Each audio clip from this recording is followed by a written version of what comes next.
नमस्कार विद्यार्थी मित्रांनो, बघा परीक्षेत आपल्याला असा प्रश्न येतो की 9801 या संख्येचे एकूण अवयव किती आहेत. बघा आपल्याला साधारण अवयवांची संख्या सांगायची किती आहेत, काढत बसायचं नाही किती आहेत. यासाठी सोपी पद्धत काय, त्याचं प्राइम फॅक्टरायझेशन करायचं, मूळ अवयव पाडायचे, नंतर आपण 2 सेकंदामध्ये सांगू शकतो त्याच्या अवयवांची एकूण संख्या किती आहे. बघा 9801 याचे प्राइम फॅक्टर म्हणजे मूळ अवयव पाडा. चला बघा किती आहे. आता 2 ने तर भाग जाणार नाही, विषम संख्या आहे. 3 न जाते का बघू. 8 आणि 1 9, 9 9 18, 3च्या पाड्यात 18 येतात म्हणजे या संख्येला 3 ने भाग जातो. चला देऊ. 3 त्रिक 9, 3 दोन्ही 6, उरले 2, किती होणार. 3 सख 18, उरले 2, 3 सत्ता 21. आता याला पण 2 ने भाग जाणार नाही, विषम संख्या आहे. आता 3 ने बघू जाते का.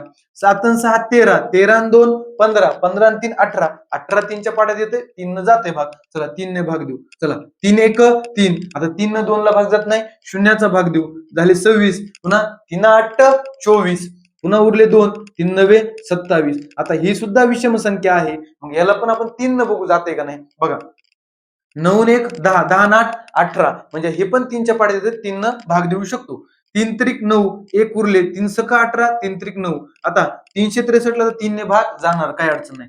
3 1 3, 3 दोन्ही 6, 3 1 3. आता 121, 121 हा 11चा वर्ग आहे, फक्त त्याला 11 नेच भाग जाणार. आता 11 ने भाग देऊ. चला 11 गुणिले 11 बरोबर, पुन्हा 11 1 11. बघा 9801 चे प्राइम फॅक्टर एवढे आलेले आहेत. आता अवयवांची संख्या कशी काढायची, किती अवयव आहेत त्याचे. बघा 3 किती वेळा, 1 2 3 4, 3 आहे 4 वेळा, म्हणजे 3च्या डोक्यावर 4 लिहा. गुणिले 11 किती वेळा आहे, 2 वेळा.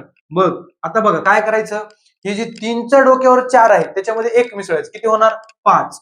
गुणिले जशाच तसं 2, 11च्या डोक्यावर 2 आहे त्याच्यात 1 मिसळायचं, 2 आणि 1 3. बघा 5 त्रिक 15, म्हणजे मित्रांनो 9801 या संख्येचे साधारण अवयव किती असणार, 15. अशा पद्धतीने आपण खूप कमी वेळात, बघा मूळ अवयवांची पद्धत ही खूप सोपी असते, बरोबर का.